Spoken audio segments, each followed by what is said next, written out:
not only this group, but there's a much larger group of people that have been sharing their concerns regarding the potential of providing a warming center at the Norpoint Center. So I think this it represents an opportunity to speak to some of the concerns. Many of them I have received via email, and we are working through some of those answers with Metro Parks and the city. And it is my hope, if not as early as tonight, I'm trying to get staff to give me a date certain that we could have a city listening session on this as well. The reason why some of this seems a little bit more confusing, or at least one of the reasons why I believe it may seem a little bit more confusing than normal about the process is since 2017, the city's been in an emergency declaration as it relates to homelessness. And so under that emergency declaration, and then I believe it's been a little bit heightened with subsequent emergency declarations associated with COVID. You know, these processes aren't long and drawn out. These are decisions that are made based on emergency needs to provide services. And so in a perfect world, as I've talked to many of the people that I see that are on this call, we try to share these things through a deliberative process on the city council and or through our committees and whatnot. But in this case, this is something that's being deliberated amongst staff to provide options of where we might provide additional capacity within addressing the emergency associated with homelessness. So that's why, you know, it seems like it's been, we haven't had 7 public meetings on it or notices have gone out and the like. And I believe that is how we usually do business when we're not under emergency declaration. And unfortunately, we've been in one since 2017 with the homeless stuff. So thank you very much for the opportunity to hear directly from citizens, and we'll have another one next week that I hope to have the date as early as tonight to share with citizens. Okay. All right. Thank you, Rob. Aaron, you want to share a little bit about yourself and Hans? Yeah, of course. Thanks, Jim. First, apologize that nobody can see me. I haven't brought a camera into the new office here. It's our second day in the county office, so it's one of the things on my list to get. So like Jim said, my name is Aaron Holmberg. I'm the council assistant to now Councilmember Hans Zeiger, who is sorry he can't be here, but they have council meetings at 3 p.m. on Tuesdays, and this is the first one that he'll be attending, so we can't miss that one. Yeah, so I'm been with him for about 2.5 years now, when he was previously senator. I just wanted to share, you know, although this is a Tacoma-centric issue, we've been hearing from people in your community. I've actually probably spoken with several of you guys in the last 2 days, or some of you that are on this call, to hear your concerns. We just want to make sure that we're up to date and staying informed here, and hopefully helping address any concerns that either the city has or the county, or especially the citizens. So looking forward to the discussion and learning more from you guys. Thanks, Jim. Yep. Thank you, Aaron. Okay, Yvonne. Hey everybody, and thank you, Jim, for organizing this. I am the Northeast Tacoma Neighborhood Council chairperson. We have a board, the size I think is now 15. We have some empty seats, but we meet on a monthly basis. It's a all citizen volunteer run board.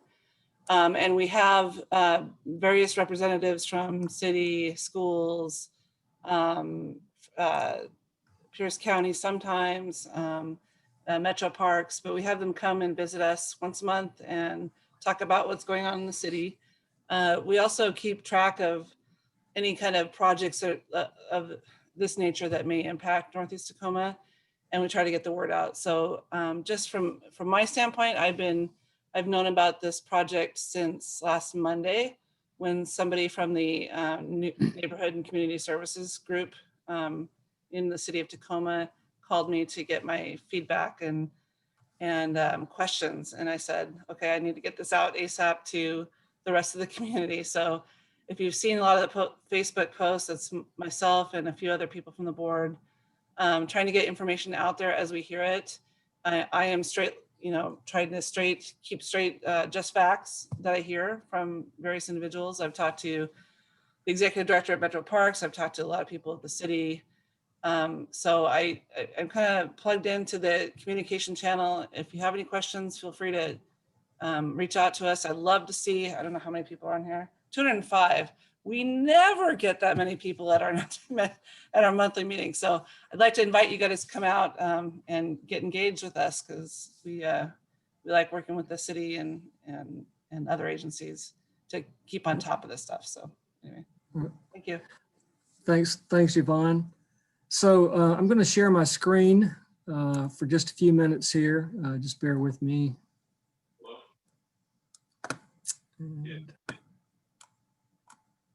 And if you wouldn't mind, please mute your mic.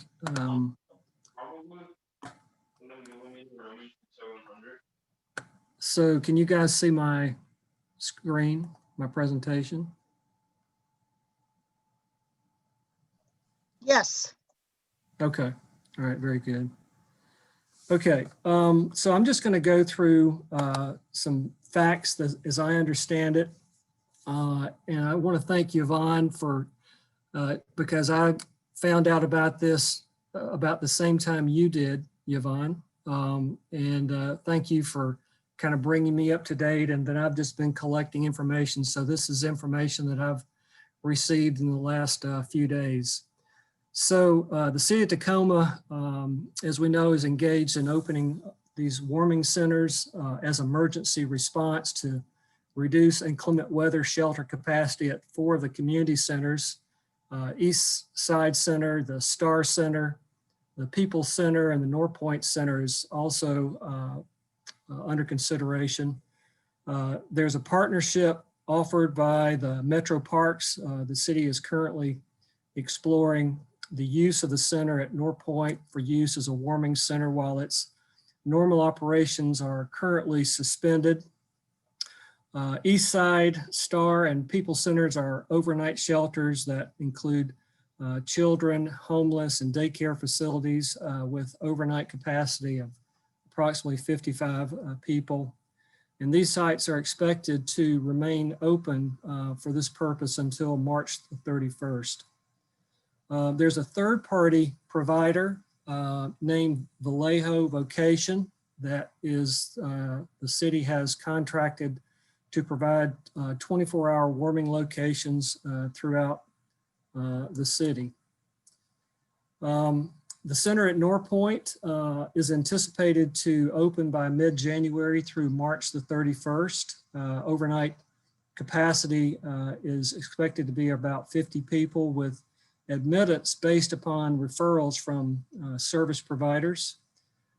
Due to the limit on transportation in the area, there will be no daytime drop-in services.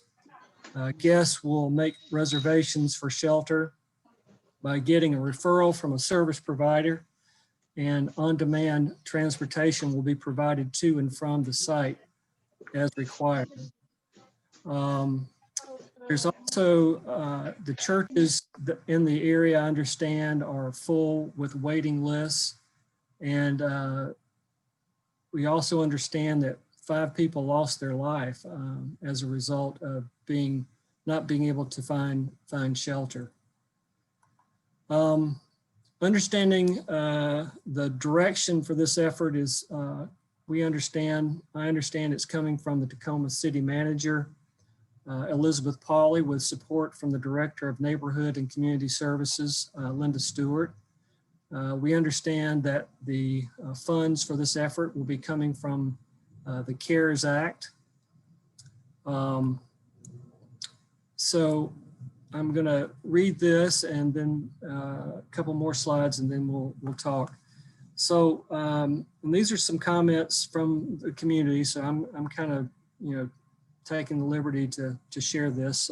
So while everyone here in the surrounding Norpoint area believe in the dignity of each individual and the preservation of life and safety and how important that is for everyone here, a strategic and detailed planning based upon the voices of more stakeholders and the communities most impacted could lead to a decision that would be better for all as it relates to providing more convenient housing or a greater array of services to those in need.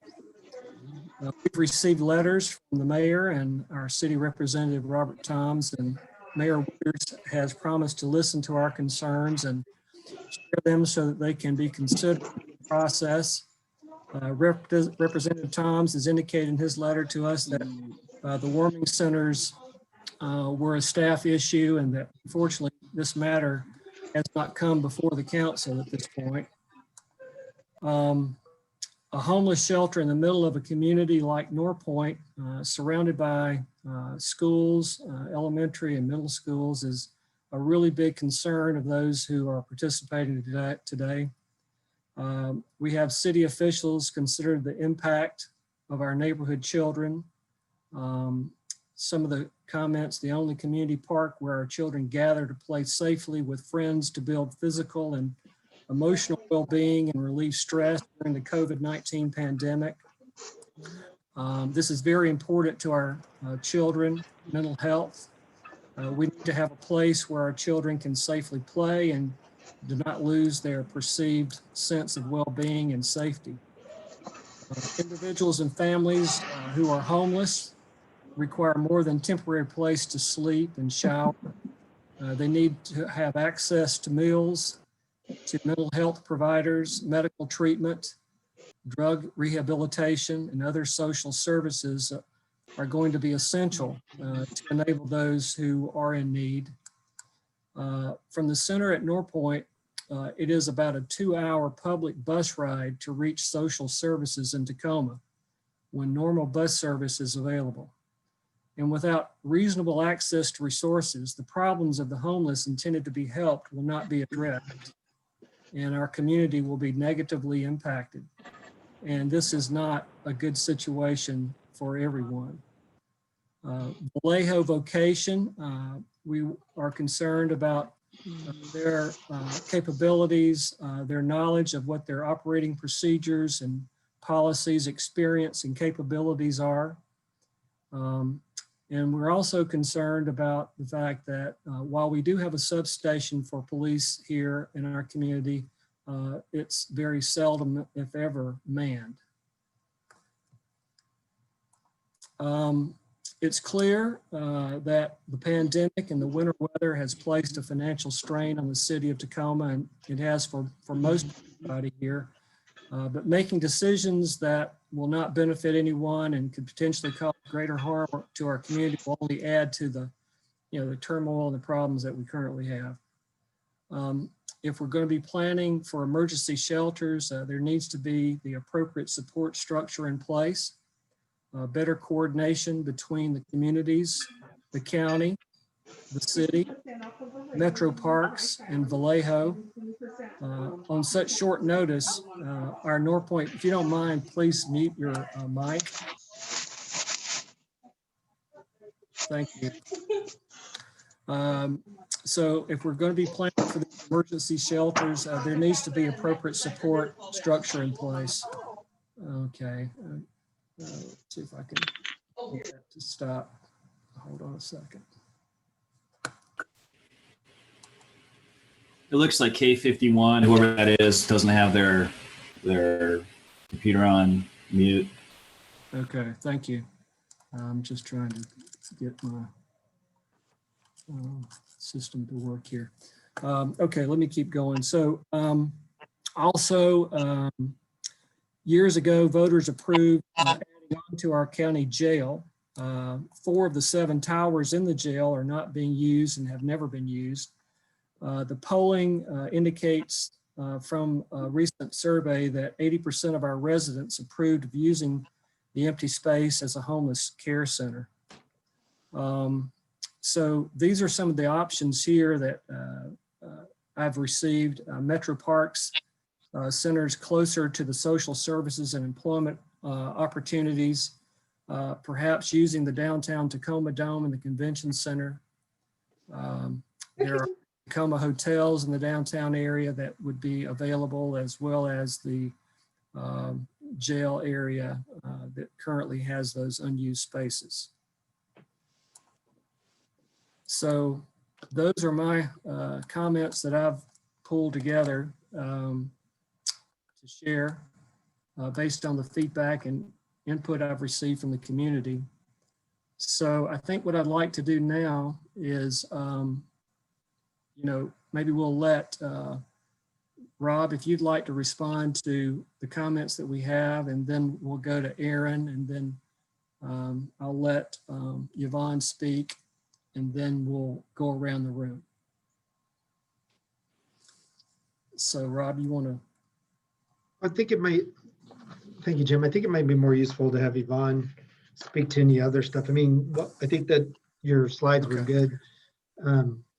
Many of these concerns are loosely connected as similar ones that I think Yvonne's probably shared with me already, if not has seen. So she may have, do you have any additional ones, Yvonne? I mean, that are worth noting now. I mean, I think right now the city, I've asked city staff, the director of NCS, Linda Stewart, who you mentioned earlier, to take. Oh, you're muted. Somebody just muted me, sorry. Sorry about that. The answers are so bad already. That we would take those and create some form of a Q&A, if you will.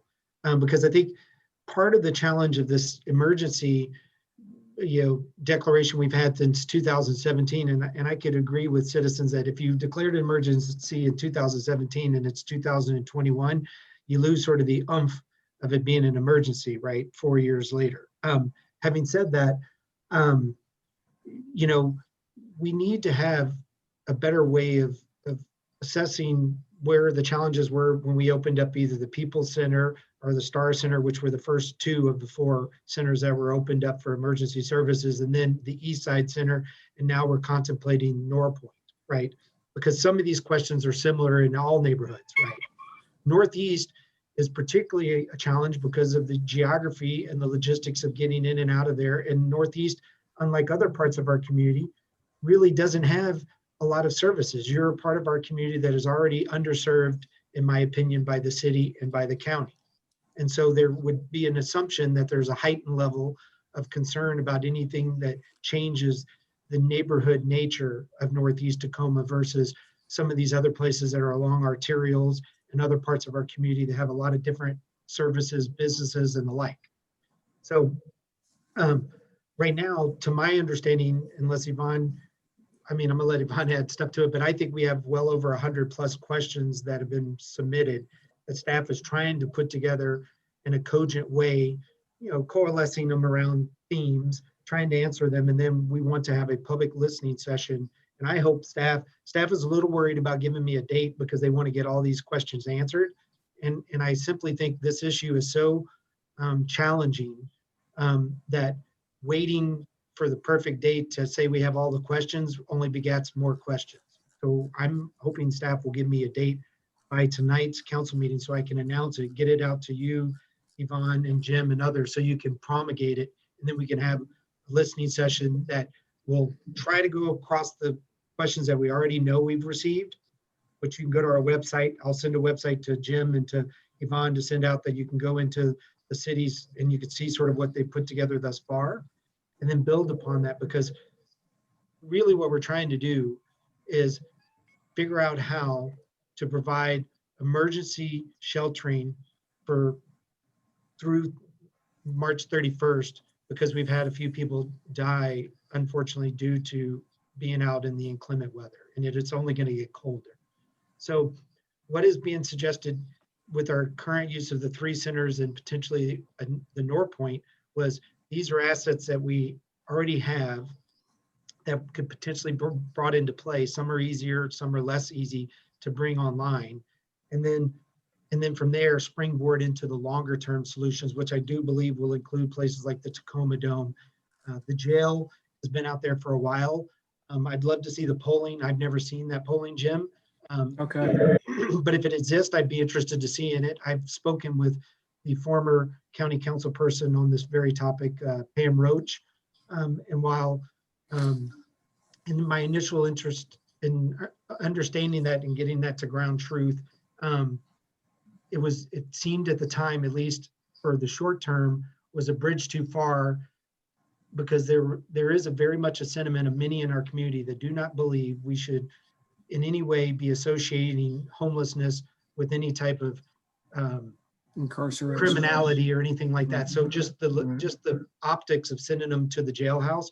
So we talked about getting new doorways, different entries and all that. I do believe personally, long-term, that could represent a viable alternative. I do believe that, but I think we need to socialize it with people and work with the people like Vallejo, like Lehigh, those who are working in the social services providers now, some of our partners in the ecumenical and church community, Associated Ministries, others, because they're the ones that day in and day out deal with what people who find themselves in homeless have to deal with from a societal perspective, and the pressures and the negativity that comes with that, right? And so I don't want to speak as if I know how to somehow magically make it all seem like it goes away. But I can answer more questions. But Yvonne, do you have anything more to add to what Jim put out, or does that do a decent job? Yeah, oops. I did, when I first found out about this, I made an all call out for questions, and I did end up compiling a list from all of you. Thank you, everyone that submitted them. I know some didn't see it in time, but I did put together 12 pages of questions that I submitted to the city. Okay. People are concerned a little bit that the city will reply with some, nice 4-page, 2-page answers and really keep moving forward without really listening to us. So I'm really looking forward to the meeting that we're going to have next week, and I'm grateful that we can find out what the date is tonight. Hopefully, I'm hoping that we'll get it tonight. that would be great. I just feel like again, back to just reflecting back that this was, put on us by a big surprise. People are, I've talked to so many people about this, and people are run the gamut of emotions about this. Everybody has their own personal story of how they're connected to the homeless community in some way, and people are for, a lot of people, some people are against, and everyone's voice deserves to be heard. And I encourage the city in a recent email, city, I'm talking about Elizabeth Pauley, our city manager, to take a pause, listen to the community, include us in a search for alternatives, because it is the overwhelming voice based on all of the comments and all of the people that have contacted me, that there is a majority consensus that this is a poor spot for the shelter due to the parks and the schools being near, due to the residential neighborhoods being near, due to no services being available, and the transportation being non-existent. So I would like to say our community is great. We have a lot of people that are here that are giving and caring and want to do what's right for people. They already are givers. They give of their time, talent, and money. And I think that, we could work with the city if they would include us to maybe find something that the community could really support. Anyway, so I'm hoping that conversation comes to us with an open mind and a willingness to listen to the community and to take our input and our suggestions and really think about the strategy. Because you're right, I've been doing a lot of research on the emergency that was declared 4 years ago. And if this was really emergency, I mean, if the city wanted to get people off the street tonight, they could. I mean, they could put them up in a hotel, they could do some other extreme measures, but they're not.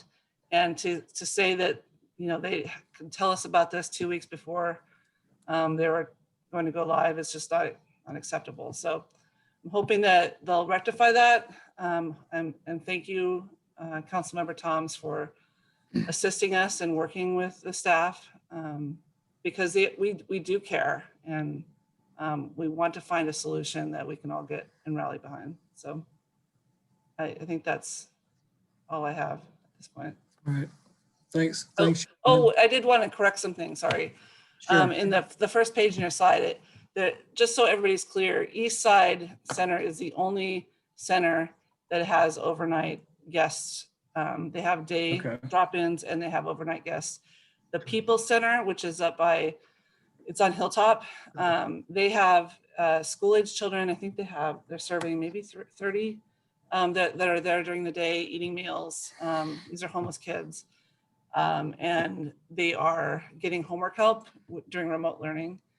They also have some drop-in, I believe they have some drop-in services, but I could be wrong, for people to come in and get cleaned up during the day, but they do not have any overnight.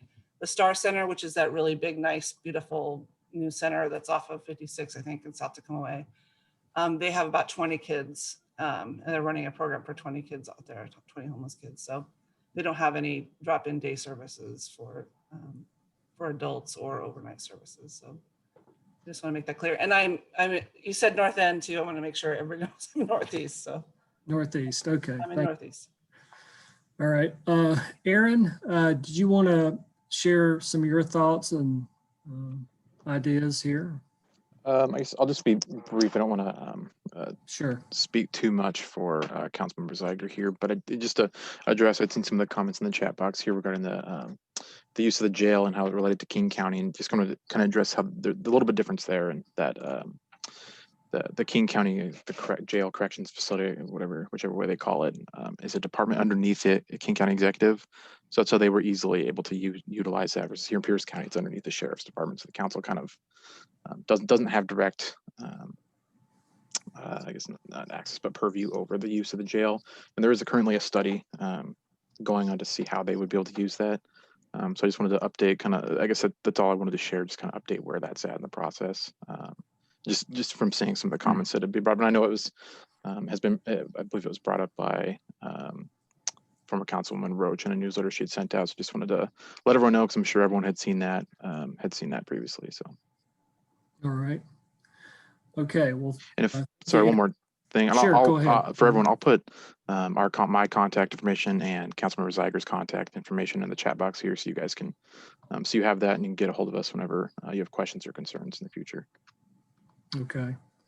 All right, great.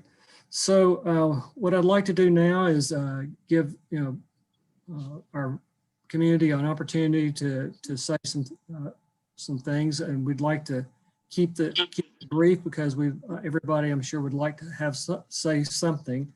So we can only do one at a time. So what I'm going to do is just kind of identify some folks here in the chat, and I'll ask you to make your comments, and then keep them very brief, so that we can get around to as many people as that would like to speak.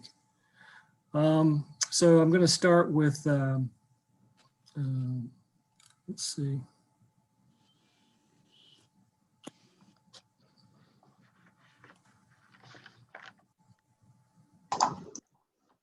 If you go under participants, and click on participants, someone can raise their hand. Yeah, so if you would like to raise your hand, I can recognize you, and then we can do it that way as well. I was kind of going through okay, so Hanny, I'll recognize you. Yes. I'll lower your hand there, and then you can go ahead and speak if you like. Do I speak now? Yes, please. Okay, I'm gonna reiterate. I first of all, let me introduce myself real quick. I lived in Northeast Tacoma for the last 23 years, since 1997. So I'm very much familiar with the area. And I like to reiterate what Rob said about being under service. I mean, everybody knows the uniqueness of the Northeast Tacoma versus the whole city of Tacoma. We are remote, and I understand that we are remote, and the service we're getting less than any other areas in the city of Tacoma. So that is definitely a factor we need to consider as far as this use of the Norpoint Center. Like Rob said, again, we don't have transportation, public transportation enough to serve the area. And we don't even have sidewalk on North Shore Parkway on one side. And I did ask for this before, and I didn't get really a good response that they are doing it or they are working on it. So I asked for bike lanes in the area. We don't have bike lanes. Even the surfacing they did in the road in North Shore Parkway, it was like this kind of loose asphalt. It's not like the good quality so the road is not even good. So I'm just giving you idea about how much we are not getting the same service that the rest of the neighborhood of the city of Tacoma are getting.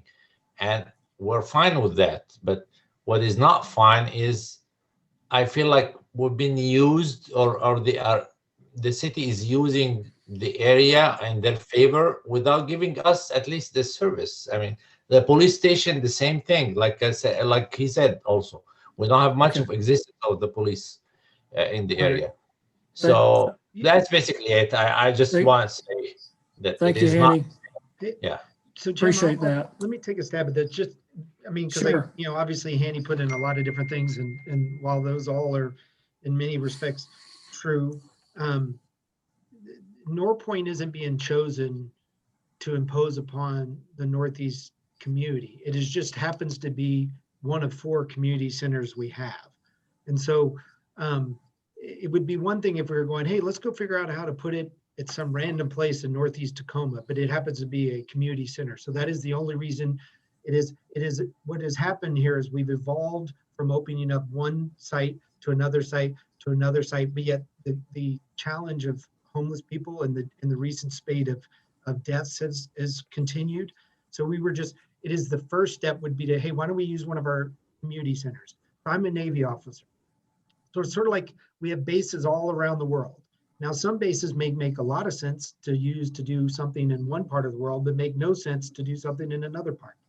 But we would first look at our own bases before we went and purchased another place or rented another. So that is sort of where this is currently, is that it just happened to be the 4th community center that wasn't currently being utilized. Now, what has come out thus far and is absolutely true, there is nothing logistically helpful about it being in Northeast. It's just plain and simple, logistically a challenge. And we may not be able to get over that hurdle, much less all the other stuff. All the reason I brought those up is because my commitment to you as your representative on the city council is if in fact we were to stand up something, we would need to meet it with a commensurate level of support of additional services to Northeast Tacoma, perhaps staffing the substation, perhaps increasing patrols, those type of things, which are things I want to do independent of that opening for 30, for 75 days or whatever. But All right. that, Okay. Thanks, Rob. No problem. Sarah, I'd like to recognize you. You can go ahead. Hi there, everyone. My name is Sarah Rumbaugh. I was the person who ran against Hans Zeiger for the county council seat for District 2. And I'm just here today because, as the last person said, it is hard to see them wanting to utilize our facility when we have been underrepresented as part of this county and as part of this city. We have less sidewalks than any other part of the city. We have no bike lanes in our part of the city. I mean, we are sort of left to ourselves out here, not just through the city, but in the county as well. On the other hand, this is the way I'm looking at this. I am the president of Associated Ministries this year. And one of the things that we talk about a lot is that with COVID right now, they're just not able to have as many people in all the shelters that they would normally have. So there's 300 people that they're short providing them any kind of shelter. And so I'm one of these people who doesn't believe in camping, that there shouldn't be people on our sidewalks. I don't want them on our sidewalks. I don't want people parking their cars on the side of 509. Just there's a lot of dangerous things that happen there. I'd rather have someone somewhere, and I'm not sure where that is, but in a facility where there's people that lock the doors at night, that they're providing services, that they're safe. And this has been done in Puyallup. Puyallup, which obviously Aaron doesn't know about it, but Freezing Nights is a program they've done for years and years and years. This year they had to suspend it because of COVID. And it was a program that they did where they took 75 homeless people throughout Puyallup and they put them at churches and they brought them there through transportation. They stayed the night at the church and then in the morning they picked them up and brought them back to downtown Puyallup. They were in beautiful neighborhoods just like ours and everything worked out well. They've never had one incident. So I just want to give you that story Okay. to Thanks, Sarah. let you know that there's another side to this. All right, appreciate that. I'd like to go to the Browns Point United Methodist Church. Go ahead. Hi, my name is Reverend Katie Klosterman, and I'm so grateful for this time to share. I think I have a different perspective. I want to share that I have support. I want to support this. Should it go forward, in the sense that I am so proud of our community in the ways that we have always taken care of those who are less fortunate. Especially, I've seen in the 6 years I've been here, in caring for the kids in our community to make sure they have gifts for Christmas, food during the pandemic. I just also want to say we have experienced great hospitality and community support when we have been hosting the food bank through Nourish Food Bank. And so I just want to say that I can see, I don't like the way that it all went down either, but should this go forward, I just know that our community can come together and welcome unsheltered people and love them and bring together resources so that we can support them during this time. So thank you. Thank you. Brett, you want to go ahead? Hi, I'm Britt Oleg. I am an attorney. I contract with public defenders, so I've worked with a lot of the population that we're talking about. I would just say that, number one, we definitely need more police presence in this area, especially if we're going to have the homeless people. And then I would request that we reserve our community center for the most vulnerable. So I'm talking about the elderly who should not have to be walking the streets, families with children. I know it's difficult for them to find homes.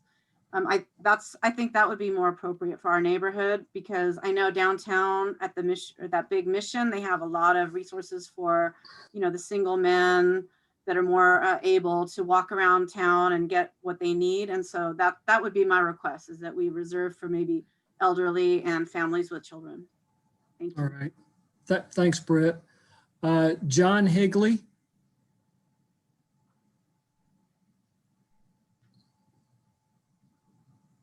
Yes, thank you, You Doctor. bet, John.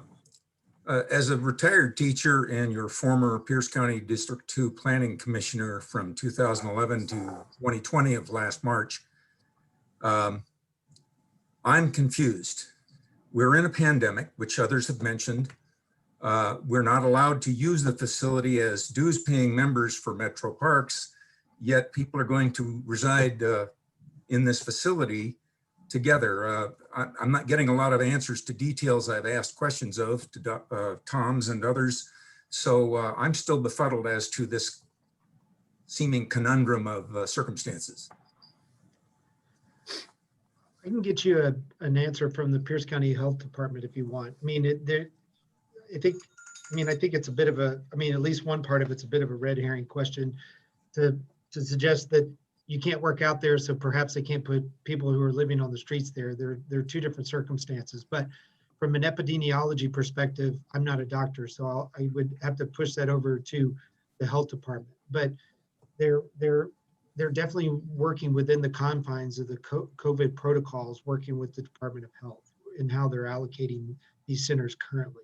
It is my understanding, and I don't get to go to my gym either, that there's something different between how they're spacing, how they're opening them or whatever, as it relates to using your gym to work out versus using them for these sites, be it for kids doing homework or be it for homeless people utilizing. How does this meet the governor's criteria? What I'm saying, John, is I don't know the legal question to it, but it is, because it's going through the Pierce County Health Department, and we're not doing anything. Sounds illegal. like a double standard to me. Well, that's in the eye of the beholder. I don't get to go to my gym either. So I don't know the epidemiology of it, but what I'll do, since you're flagging it again, I will forward it over to the health department, see if they can answer it. Because I think all of us are disappointed that we can't get into our gyms and all this other stuff. But there's a different set of facts as it relates to social distancing and the like, and that's why we're spreading these into places where they're more socially distanced. So they're not using the gym equipment. They're in certain areas spaced by 6 feet. Dr. Chin and his staff can get you the information because we are housing people. Can you tell me why the sudden notification on such a short timeline? Why not so? There was, I don't know that there was any notification, John. What I said is because of the way the emergency declarations are, these aren't things that go before the council and we deliberate it for a period of time. So there was no notice like, hey, in 2 weeks, we're going to have a meeting about this, that, or the other. Staff came up over time working through how to stand these up. And then they started discussions with Metro Parks about the availability of the Norpoint Center because they had already used 3 of the other centers. And that's when it started. As soon as I learned about it, I talked to Yvonne. I had staff reach out to Yvonne because inevitably I knew there was going to be questions. I think in the future, if we want to put additional criteria into notifications as it relates to emergency declarations, I think we're learning a lot about that. And I think that could be plausible. But in this case, as it relates to warming centers specifically, not all emergency stuff under COVID, but warming centers specifically, is a very acute need to stand them up because there's only so many days of the year that would even meet the requirement. Some of this is, some places have it 32 degrees or below that they let people in. Some people it's just for a duration of time. In this case right now, at least as I understand it, staff is looking at a duration of time up until March 31st, assuming that the weather won't be colder beyond March 31st.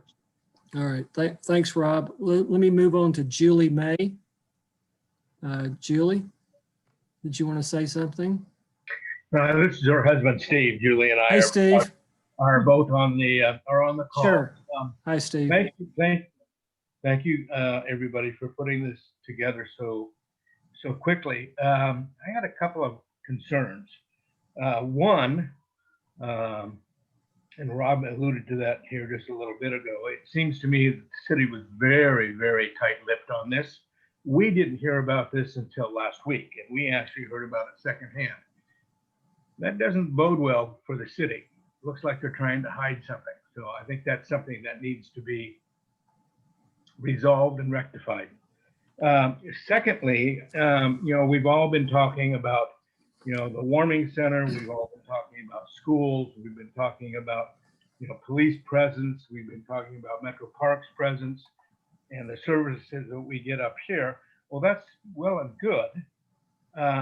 But one of the things I think we've touched on it, but one of the things that I think we're not touching enough on is because of our location up here in Browns Point, Northeast Tacoma, we are really doing the less advantaged, the homeless, a disservice by using this as a warming shelter or overnight shelter, whatever you want to call it, because they just do not have the access to the services that will help them better their lives and move forward.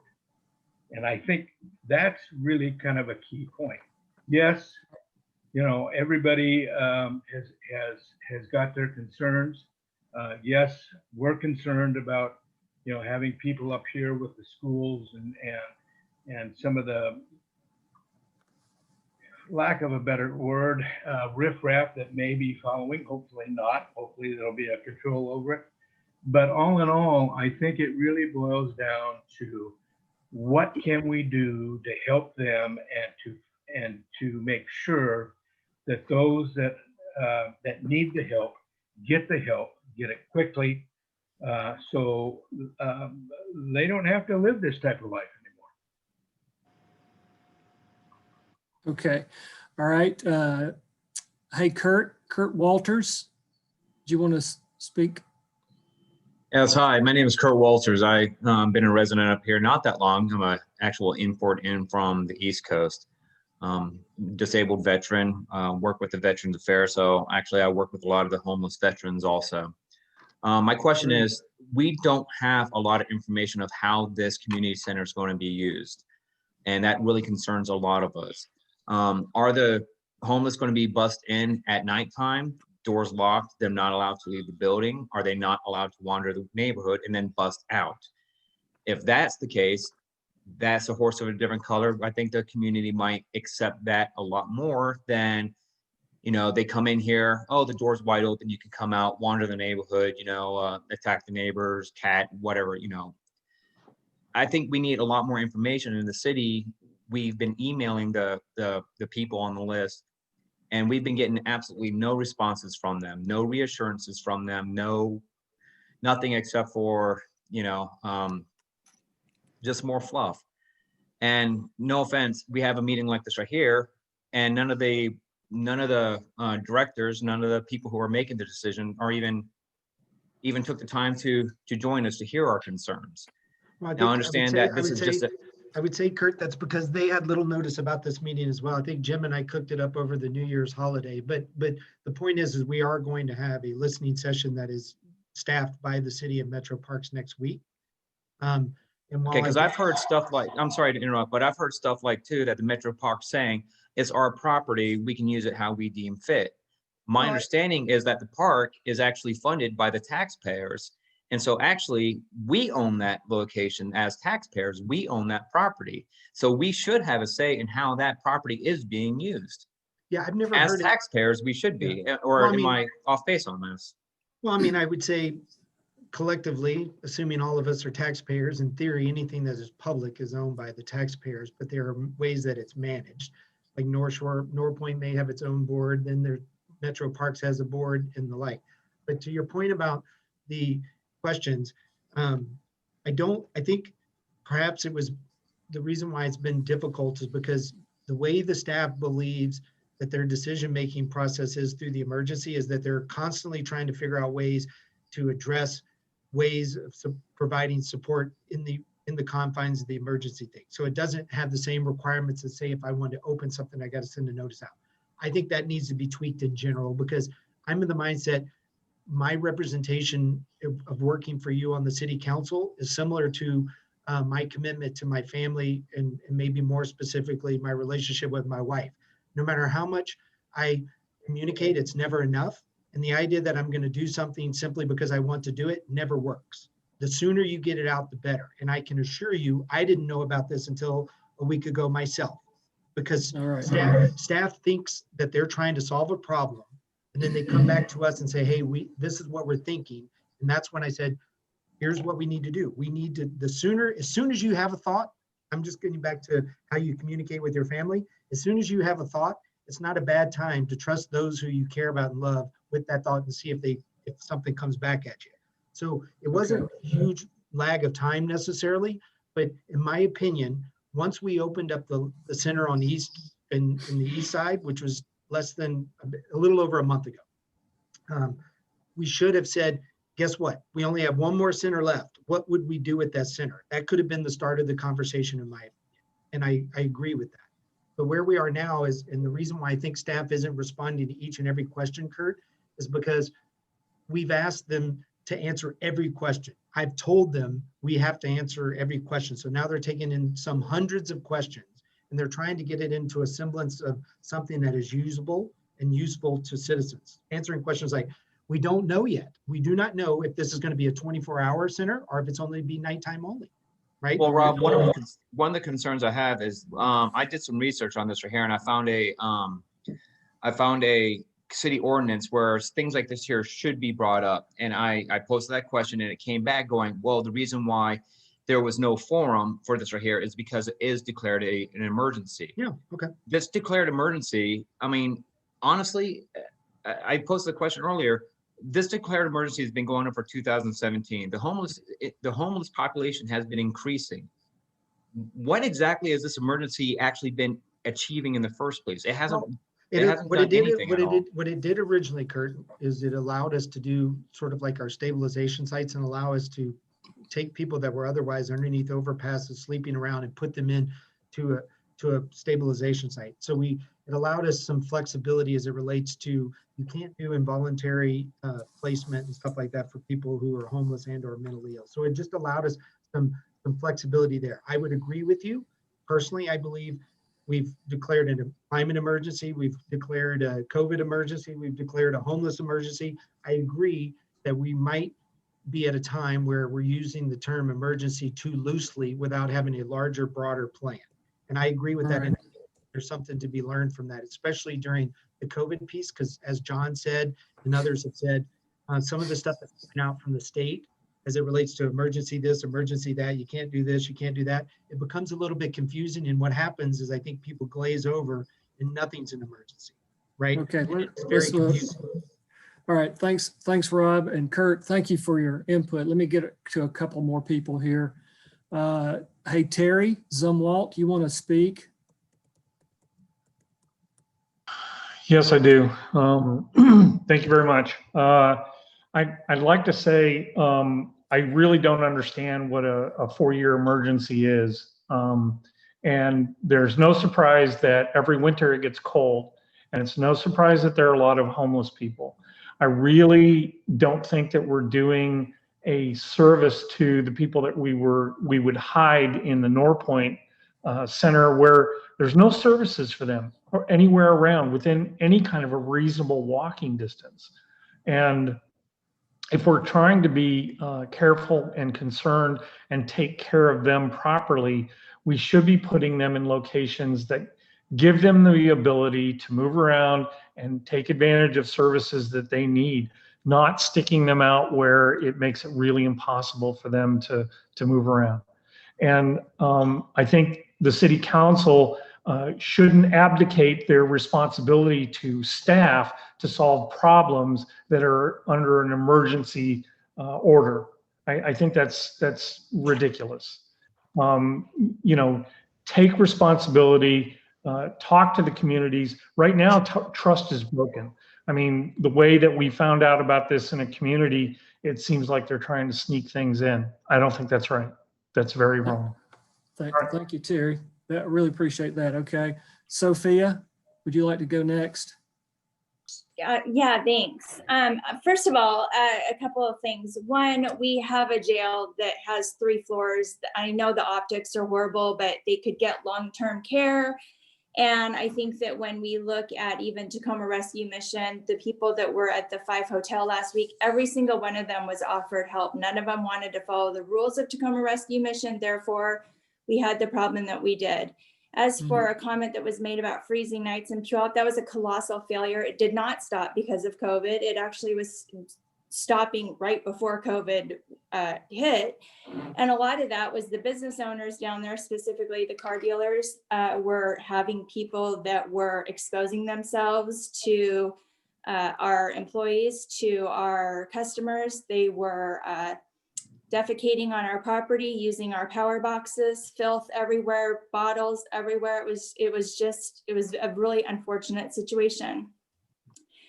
We have no resources in Northeast Tacoma. We all can agree on that, or very few. And the ones that we do, we take a lot of pride in them. We have an elementary school right there. We have a middle school right there, a skate park, a park. We've got Dash Point, you know, a couple blocks away, QFC with massive crime already. Fred Meyer in Puyallup is a great example of how great Freezing Nights was, and massive crime down there, rape, assaults, even young girls being raped by the river. So as a donor and somebody who lives in the community, I've seen it. Furthermore, as far as saying 5 people died, I would venture to say that if an autopsy was done on any one of those 5, I would find it really hard to believe that all 5 were because they froze to death. And that's coming from a mother who's lost a daughter and has been on the streets having all the resources. So to put these people who need help, not 30 days of help because they're cold, but massive help because they are drug addicted, they're alcohol addicted, they have mental health issues. Let's put them in the jail. Let's use our resources. Let's call Duke Paulson at Tacoma Rescue Mission and Kevin Bates and Catholic Community Services. Let's get the churches involved and let's help them every single day. And if they want to stay there and follow the rules and get healthy, then that's great. And I'm sure that all of us are probably seeing different breaking news moments right now where Governor Inslee is saying that we have the possibility of starting to reopen. Well, guess what? We get to open our center. It should have been open when the Ys were opening in the beginning of September. Sean didn't want that. The Metro Parks didn't want that. You guys needed 10 people to walk in the door to break even. And instead you let people like Esper and Bob leave after 20 years. And you know what? No, we paid for that as taxpayers, and we all work hard to afford to pay those taxes. And some of us do go volunteer, and you know what? Some people really don't want to leave the streets. And as much as that hurts my heart to say, I've experienced it. And so until we've gone to the funeral of a 20-year-old daughter who has massive wealth and the ability to get the help that she needs, or we really pay attention to what they're telling us on the streets, some don't want it. But to have any of a homeless population come into our center that is valued next to the children walking to school, which we're planning to open in the next week or two, I believe, is repulsive. And shame on us that we would think that this is okay. And I sure hope that our city government, our county government is smarter than that. And I, as a funder, and I can tell you, I would never give to the parks again if they go forward with this and put any one of our children in danger. Thank you. All right. Thank you, Sophia. So we're just about out of time. Rob, I don't know if you want to stick around for a few more minutes, or shall we, if you got to get to the meeting? I do have to go to another. Okay. We have our council meeting tonight, but I think all of these, if I had to surmise some things I've heard, I agree with a lot of, and we've received a lot of emails on this about the generosity and the interest of people, not only in Northeast Tacoma, but in this case, specifically in Northeast Tacoma, who want to be a part of the solution. And it's given me pause to speak to the city manager. A lot of these things that people have mentioned is because of the form of government we have. We have a strong city manager form of government, weak mayor form of government, part-time legislators who don't serve day in and day out. While we work a lot, we're not paid to be here every day. It's run by the city manager and staff. So there is some nuances to that, to the question of why we're not involved in every single decision. It's because there's 2,500 people that get paid to be full-time employees of the city of Tacoma. And then there's a volunteer elected group of people that serve as council people. I think personally it's time for Tacoma to potentially move that up to full-time service, because then you'd have people that would be able to really be able to drive the city and not be someone who's unelected vis-a-vis the city manager form of government. Having said all that, what staff has brought forward is trying to understand, would it make sense to use our fourth and last community center for said services? The services that people keep saying don't exist in Northeast Tacoma, that is a true statement, but this isn't geared towards being a place that provides services. It'll be very minimal amount of services at the center. In theory, it's going to be sleeping, some meals, and they're going to be able to shower. Then if they need other services, they'll have to come back into town, right? And so for those who want to avail themselves of other services, they may go back into town. Those who don't will remain within the center. In theory, if you talk to the people that are managers currently, Vallejo and others, you would not see a big difference. But it is my job to make sure that we answer all the questions that you say. Will they be going around? Will they be walking throughout the community? Are there services? Those are very valid questions that we either need to say yes or no to. But to my understanding, they are to remain in the center, and we will decide based on the feedback of people like Kurt, John, and others of whether or not it's 24 hours, whether it's overnight. It just depends. They haven't come up with a set of, proposals as to what it will look like in whole. My hope is, based on the questions that have been provided thus far, in the meeting that we'll have next week, is that we can come together with a proposal that not only meets the emergency need over the next 75 or so days, but then also meets the sensibilities and concerns of the community.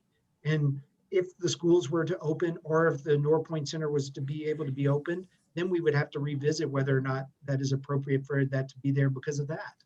Right now, there are no requirements in our city or others, to my knowledge, that preclude you from having one of these types of warming centers, and or even a homeless shelter for that matter, close to a school. So if those are things that citizens want, is to have similar buffers, like 1,000 feet from a pot shop, we have a buffer for 1,000 feet from a homeless shelter. Those are things we could definitely, and I would be happy to look towards independent of this. But right now, there are no requirements at all for that. So there isn't anything to say, well, we shouldn't do that because there's a school there. The school's not open, the school's not open. And even if the school was open, there's nothing precluding us from having it right next to it. But those are valid questions of things that we need to explore. I think Well, that's if the valid. schools aren't open, why can't they put them in the gyms at the schools? They could. I mean, some of the, to my I mean- understanding, whoever's asked the question, it is my understanding that schools, because they are fallow as well, are potential public facilities that could be used. Thus far, schools has been partnered with Metro Parks for some of their services at these community centers just because the need is there. But in theory, it is a public building, and it could or could not be utilized. I think there's a. Yeah, I work with Tacoma. I work with the Tacoma School District, and we've been going through schools. They're empty. They're not being used right now. I understand that. I'm saying. And they have shower facilities and heating facilities, and they're down right now, close to a cafeteria. Yeah. All Right now, right, so I think what we need to do, Rob, is stop here. Okay, that's fine. Time, and what I'm going to do is all of these questions that we have. Hello? Chat, Hello? I'm a resident up here of the center, and I should have probably beeped in earlier. I didn't feel like I got an opportunity to say something. However, with the last lady that was on the phone, the last female resident, I quite agree with her. I think when you're telling people that you're doing something that's going to be affecting their lifestyle, I think first and foremost, we should have much more notice than that we've had. I just heard about it like 3 days ago, and that makes me very upset. Second of all, if we really want to help people, and I'm all about having compassion, you can't find another person that has a bigger heart than when it comes to me in taking care and helping people. However, putting them up here where there is no facilities, they're going to be walking the streets. We have a senior center right across, a senior residential area right across where there are senior citizens that are just directly right in front of that center. Has anybody considered the safety of the senior residents that is going to be directly across? These are people that, unfortunately, not only are they on the street, but these are people that are dealing with mental issues. They have emotional issues. They need help. And putting them out here is not the answer. It is not the answer. If we really want to help people, we will find long-term help. We wouldn't be putting them clear on a hill where there is no bus service, where they would have to get on a bus 2 hours to get to where the services are. And that's if they have resources to get on a bus. How is it possible that our leaders are telling us that it's okay to put them here? All right, ma'am, thank you very much for your comments. I'm going to have to cut it off here. So everybody, I'm going to take these notes here and compile them for everyone, and I'll send those to Rob. And this meeting has been recorded, so I have a copy of that as well. So if you'd like to get a copy, I'll be sure to provide that. I want to thank everybody. Hey, Jim. Hey, Jim. This is Jim. This is hold on. This is Tony Shumpert. I've been on. I've had my hand raised. Sure. Didn't get selected. All this stuff. I've been a Browns Point resident for 20 years. Sure. I think what you're hearing from all of us is we get it. No one on the call doesn't understand the needs and all of that stuff. The issue is it just seems like it's a dumb approach. I mean, the bottom line is, you know, it's a location where you have to somehow transport people in. And then we say, well, some of them might want to go get services. Well, how are they going to do that? It's like there's not even a plan for how to use the location. There is, Tony, there is a plan. It's it's being developed right now. Then that means there's no it is- plan. When you there say is it's a- being well, developed, no, that means there's no plan. No, I could answer, we could try to answer every single question. My point is we don't know exactly what they want to, staff is trying to take the concerns of the citizens, develop what they did at East Side Center and see if it's plausible for Norpoint. And that, in the You don't have a Norpoint- plan. But North, there is a- but, yeah, but there- the east side is so close, Okay, close to guys, everything all right. else. Yeah. That's the North point. side The is point not. is this is the I point wish is you this guys is would the- understand about. Okay, so I'm going to have to stop it here. I really thank you guys. Can I offer a FEMA-approved alternative that I handle homeless housing in another community. I am involved deeply in CARES Act funding, and I've worked very closely with FEMA. Okay. So congregate housing that you're projecting is not FEMA approved. The COVID outbreaks that have taken place in shelters it's the third or fourth largest area of concern in the state. Good. Then why don't you send it over to Jim? If or you can send it place, to me? excuse me, Yeah, just let send me me the finish, please. information. Sure, Please. go ahead. If you place them in the motels, that is completely reimbursable under the CARES Act. It's also reimbursable under the FEMA Disaster Relief Act. So you can get dollar for dollar replacement of those funds. Great. It's Send it over. Well, please financially send successful for you guys, All right, and it does a better need. It meets their needs much better, and it's No, safer hey, for them. if you have a way to do it, again, this is being proposed by staff working presumably with the same knowledge that you would have of the various federal and state programs. But if you have a way to do it, please send it to Jim or send it to me. And I would be happy to look, if we could put them at some of our fallow hotels. I know King County is exploring the idea of actually buying some hotels. I'm perfectly happy with that idea, especially if we're being reimbursed for it. Right now, the city obviously is not in a huge financial position to go buy a bunch of hotels, but if we can be reimbursed night for night, room for room, then that is something that absolutely should be explored. Absolutely. So if you send it to me or Jim, I will respond to it personally and send it to staff. Definitely. What day next week is the meeting going to be held with these representatives? I'm not sure. We don't right know now. yet. We will get it Yeah. out to Jim and Yvonne and whoever's on this, because staff was trying to answer all the questions and we got more than several hundred questions. I don't think they need to wait. The questions will never end, so we might as well just set a date. So it is my hope, we have a meeting at 5 o'clock tonight, that I'll be able to announce it there. And anybody that sent me an email will get an email from me with the date and time. Right. So is the public able to go to the meeting tonight? Yes, but I don't know. If, yes. Yeah, Okay. you can always go to the city council meetings if you want. Whether or not it's public comment night is another matter, but. It's not, and Yeah. it's not on the agenda. Yeah, we're not speaking to it tonight necessarily, but yes, you can always attend the council meeting. Well, I sent everybody that sent me a note I sent them a link to the meeting tonight at 5. So, okay, thank you guys. Yeah, I really thanks, Jim. appreciate it. And we'll keep in touch on this matter. All Yeah, I right. appreciate it. Okay. Take care, everybody.